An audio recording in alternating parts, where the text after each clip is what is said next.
Hello, everyone, and welcome to today's session, Creating an Awesome Resume. My name is Latrice Torres, and I am the CEO and Principal Consultant for Leader Keys Consulting. So every Monday, we are going to bring you a free master key. This is your master key for the week for you to unlock something powerful about your career. And we're going to focus on resumes today because I think it's a good skill to have to be able to be very confident in the resume that you are putting out into the universe.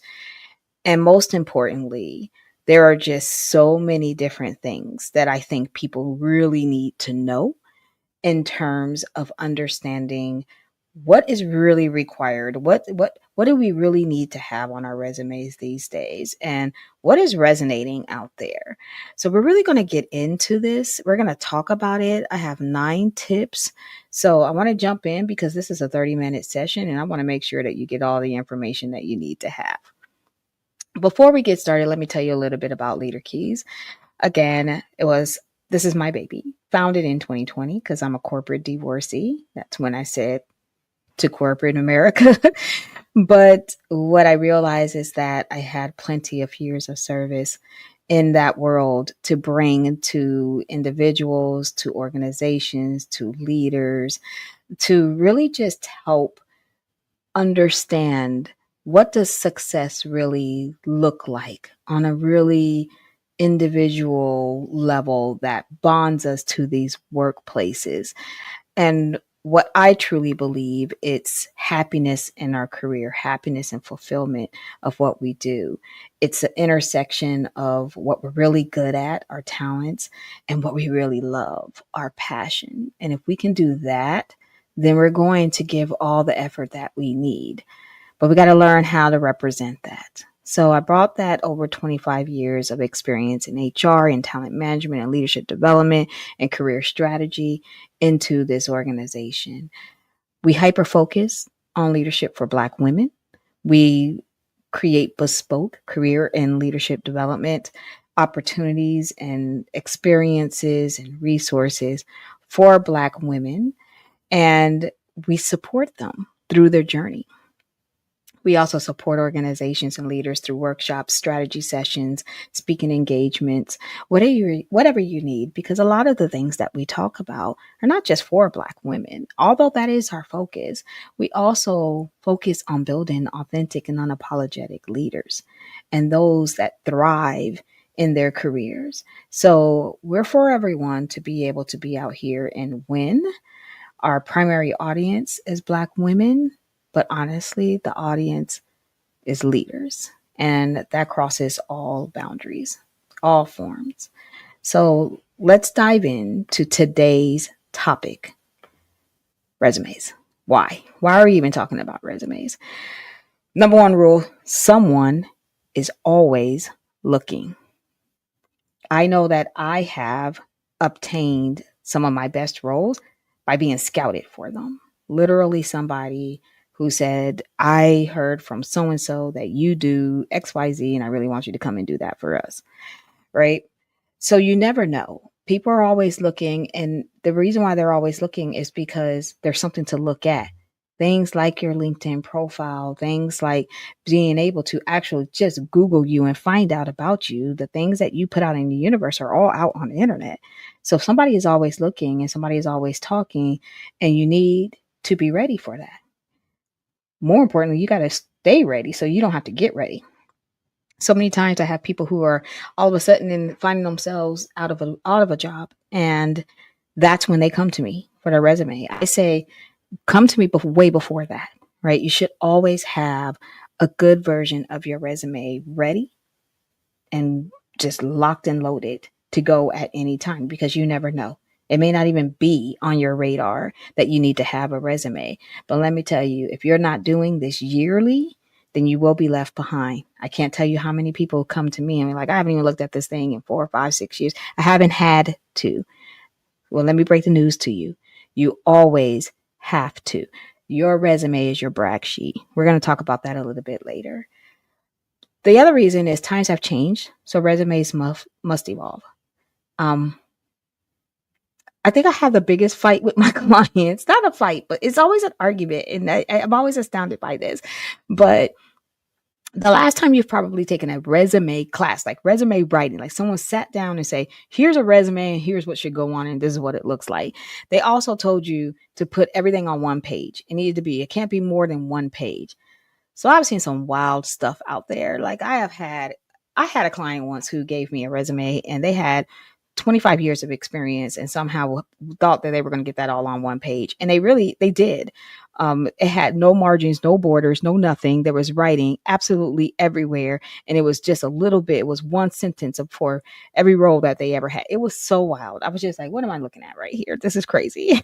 So I'm going to give you some guidance on, that's more appropriate to the time.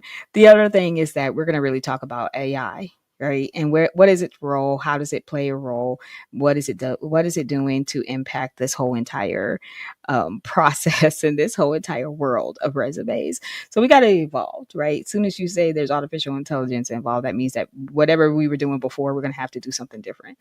So it's the same for resumes. Lastly, you own this part. You own this part, so you really need to act accordingly, right? This is one of the few things you have control over, and I want to make sure that I put the control in your hands. Now, the difference between what you're going to go through and hear over the next 23 minutes, and what I talk about with my clients is that with my clients, we really get in and dive into this one-on-one. What I'm going to go over in terms of these 9 tips is something that I think this should just be universal knowledge. And sometimes I'm surprised that it's still not, like, some of these things are just not universal knowledge. So this is all of the things that I think everybody should know, whether you're engaging with me or not. But if this resonates with you and then you want some additional support, then I'll give you information on how you're going to be able to reach out to us after this so that you can get that additional support. So let's get into it. Let's go with tip number 1. Use consistent dates, alignment, and spacing. As simple as this sounds, this really impacts everything else that is happening in your resume. And sometimes it doesn't even matter what you actually have on your resume. If it's a mess, it's a mess. Dates are really, really tricky. The artificial intelligence, it is artificial. It's intelligent, but it's artificial.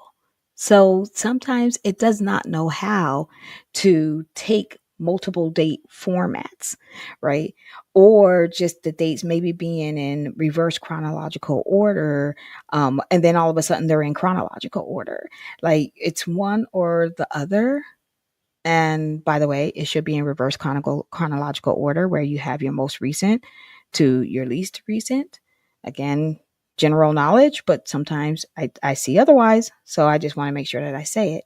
Right. But you want to make sure that it's very consistent. Even in a punctuation, if you're using an M dash, a hyphenated, or you're hyphenating or whatever you're doing, whatever you're using, the punctuation, if you're using numbers, if you're using months, are you using shortened months to 3 letters, to 4 letters, full spelling of the months, whatever it is, just do the same thing throughout the whole entire thing. I know it sounds crazy, but if you're looking at this right now, right, you're somewhere in LinkedIn, Facebook, YouTube land watching this, then you have uploaded a resume recently into one of these applicant tracking systems, aka ATS.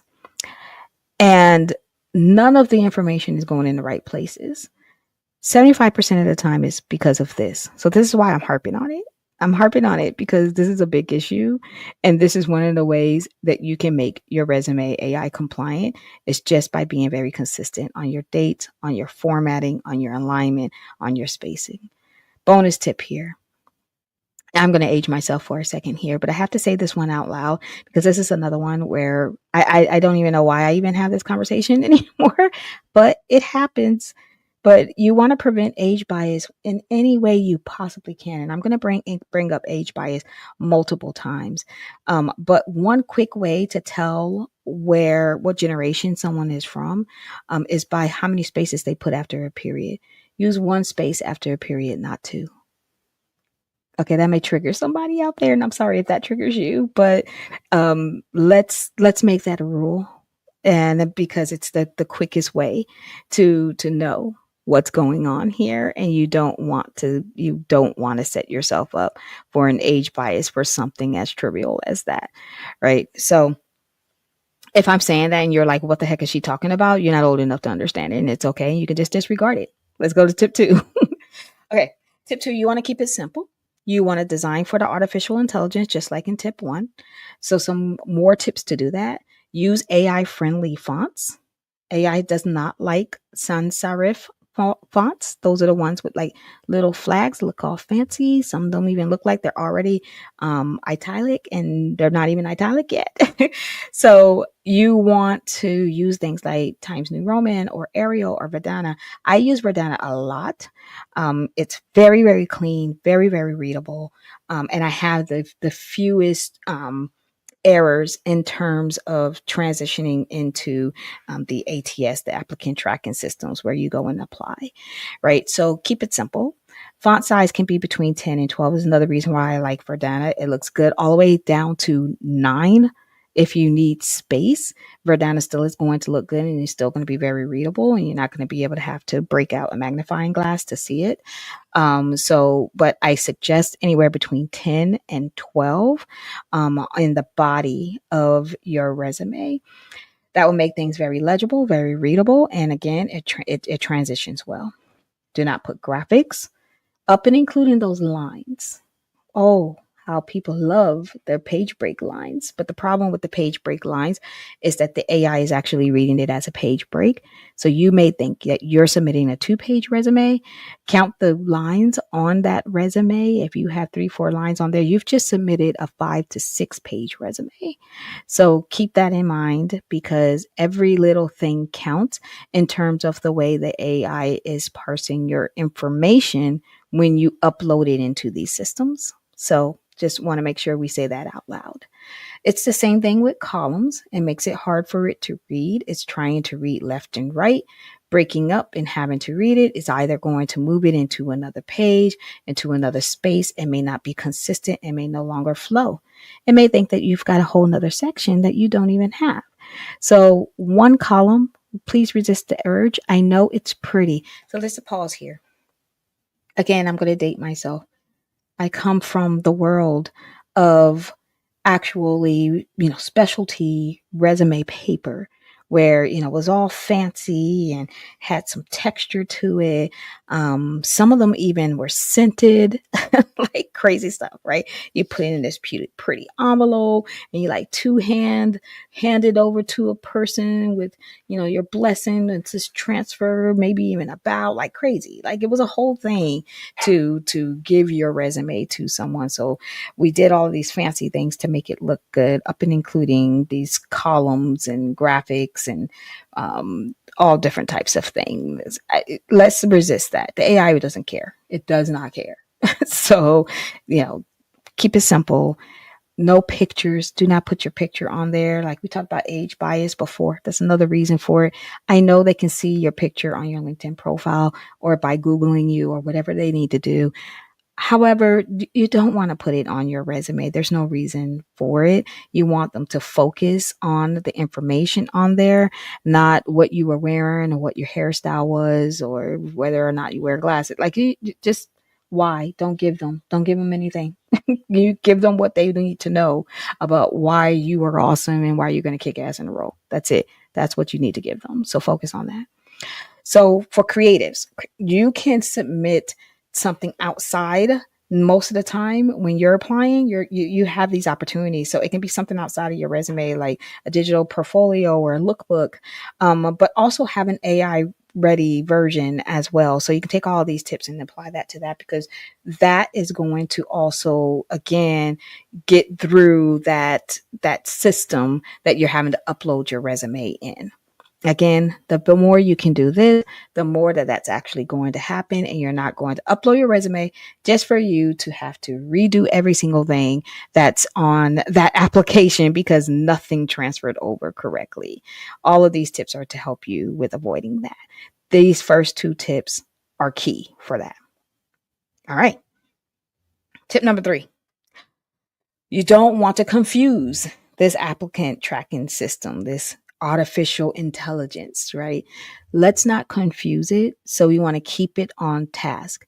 Whatever you are hiring for, do some work. Go in, take that job description, drop it into Chat GPT. There's no reason not to do it. You can use chat for the forces of good too. Ask for keywords, ask to add them to your resume where it's relevant. Go in there and then massage those things in. You do not let AI do all of your work, right? It can do some of it, but it's not as intelligent as we want, but it's all artificial. So you need to go in and you need to massage those words into there, so that you have those keywords and so that you are optimizing those keywords as well.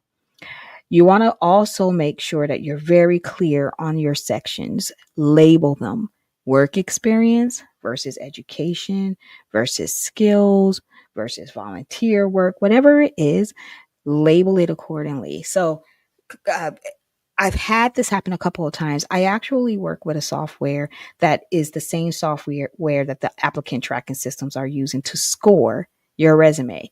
Yes, folks, your resume gets a score. All right. It's going to get a score based on keywords, based upon what you indicate as the type of role that you are seeking. You will get a score, right? How well is it matching that? So there are certain things in terms of making sure you get a higher score that you need to do. One of them is labeling your sections. I have uploaded a resume. And it actually just happened with a client literally last week. I uploaded their resume and I couldn't get a score. It said, there's no experience on this resume. Yes, all of the experience was on there. They had their name, it had their header and the name, and it went right into experience. But there was never a label that said, this is the experience section. Crazy, right? Kicked out of the system, totally gave us a 0, was like, I can't read this. Artificial AI, come on, stop it. But that's what it did. So I just wanted to put that out there because I've had it happen a couple of times and it's a real thing. And I just don't want you to miss out on a job because you didn't put experience, like the word experience, you didn't give it a label. That's crazy. So let's not do some crazy stuff like that.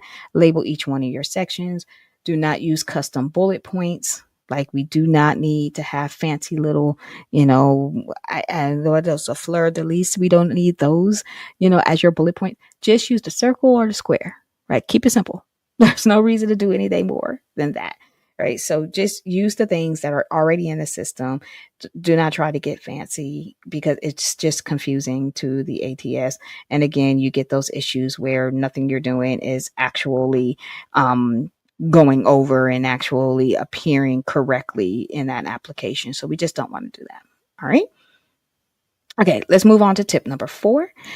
How many pages should my resume be? I mentioned this at the beginning because I have everyone who is so convinced that you have to have this 1-page resume.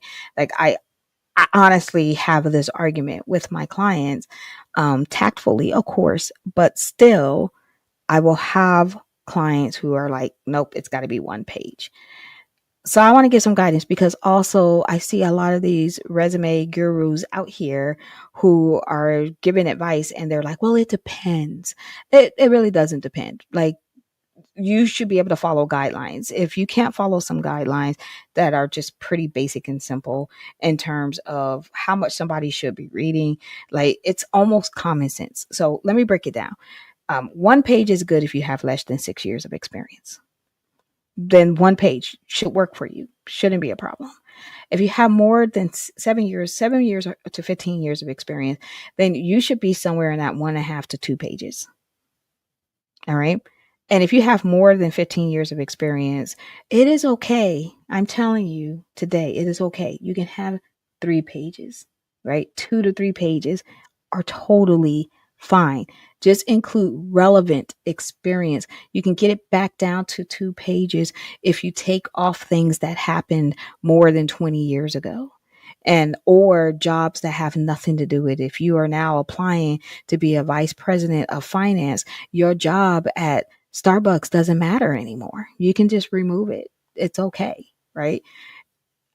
I know that some people are like, well, I was a manager then, and that's when last time I had. Okay, we can capture that in another way. So the point is, use your best judgment. Do not leave things out. Technical resumes, those that are really highly technical, or mostly it's in the medical field. I see this a lot, especially if you're doing things like writing journals, writing white papers, participating in studies. If you're doing things like that, then you are going to be at that 2.5 to 3 pages, period. And there's nothing wrong with that. And it should complement the other things that you actually have on your LinkedIn profile, which is another class that I do on how to optimize and make these two documents talk to each other. Then we can do that, but we can work through those details. And that's what I do with my clients one-on-one. All right. So tips 5 and 6 is more in a structure approach. Like, what is that early career professional, less than 7 years of work experience look like? It looks like your name, personal information, education, and then work experience. And then you want to put in things like leadership and extracurricular activities, right? Because you're just not going to, it's not going to be as robust as when you start to get in your more of your mid-career years. You can put some additional information like skills, languages, interests. As long as you can do all of this in one page, you're gold. All right. Bonus tip. Sometimes and some of these bonus tips have just come from things that just come up a lot with my clients. Do not put your full address on your resume, like, ever. They only need the city and state. Protect yourself. I don't think I have to say anything more than that. So yeah, just the city and state. That's all that they need. You do not need to put your full address on there. I know it might sound ridiculous, but this is some real stuff. Tip number 6. This is for 7 to 15 plus years of work experience. Just a slight change: your name, personal information, work experience, projects and activities, and then education. You can put some additional information, but again, we just want to be cognizant of that 2-page limit. So use your best judgment. Also, I find people in their mid-career really want to put hyperlinks. Like, it's very tempting, but that is really what you have your LinkedIn for. AI also struggles with links on resumes. So again, do not give it any reason to take you out of the running, or claim to not be able to read your resume, or claim that there's something foreign on your resume with a hyperlink. So remove hyperlinks off of it. If you can just put in the information, but take the hyperlink out, that is fine. But I actually prefer, if you're referencing some work or something that you want them to go and see, that should be on your LinkedIn. And you can even say there are links to my work on my LinkedIn page. You can actually put that on your resume. Totally fine. Tip number 7, you want to remove your summary. Yes, I have had fights about this one as well, because people love, love, love, love their summaries at the top. So tip number 7 is to remove your summary. Your resume is probably not the first time that they're going to see about you. A recruiter will probably see your LinkedIn page before that. So focus on that, telling your story in your LinkedIn about section. You need the space on your resume to really lock in why you deserve that job. So that means tip number 8 is also the other one, that it's called the objective statement. I've seen people with summaries and objective statement. We don't need that. To obtain and maintain in this field and blah, blah, blah. No, get rid of that. We don't need that. You've applied. They already know you're interested. Also, this could be excluding you from other positions that they consider you for, because you have put yourself into a box, right? So you want to prevent what is called the contrast effect by removing the opportunity to shortcut the review of your resume. right? By like giving them this box of look at me for this. Yes, you're applying for a role, but I can't tell you how many times I've been in an interview and they were like, you know what, I'm not sure about this role, but actually we've got this role over here in this office. But so, leave yourself open to that. Today, we are in a world of transferable skills. We are in this world of learning on the job. We are in this world of taking things that knowledge, experience, skills, abilities, and applying them in much broader and more creative ways. That is the organizations that look at talent as a whole and not as a specific role do much better than organizations that are putting everybody inside of boxes, right? So act accordingly, because again, you're selling your entire package of who you are when you're putting your resume out there. Which leads to number 9. This is the big tip, right? And this is why I leave it to the end. You are going to change your lens of what you think about resumes. I want you to stop thinking about resumes as a job description and stop putting a list of things that you did. And instead, I want you to think of your resume as a performance review. If you write your resume as a performance review, you're going to focus on your impact, on your results. You're going to use quantitative or qualitative measures. You're going to use action words, right? So that's how you want to approach your resume, the same way that you would a performance review. And if you've never had to write a really good performance review, think of it as your sell sheet. You are selling the entire professional that you are.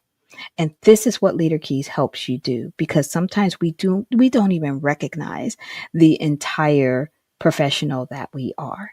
So we work with you to uncover and discover that and leverage that and then help you tell your story. That is what your resume is for. It's a storyboard, right? So we have to think different. Accomplishments, not responsibilities. Okay. So if you enjoyed this session, we have free sessions every Monday. You can visit our masterclass page to check out all of our offerings. It's on leaderkeysunlock.com/masterclass. And then you can also engage a coach for one-on-one assistance. That's what we're here for. It has been a pleasure walking through these 9 tips with you today.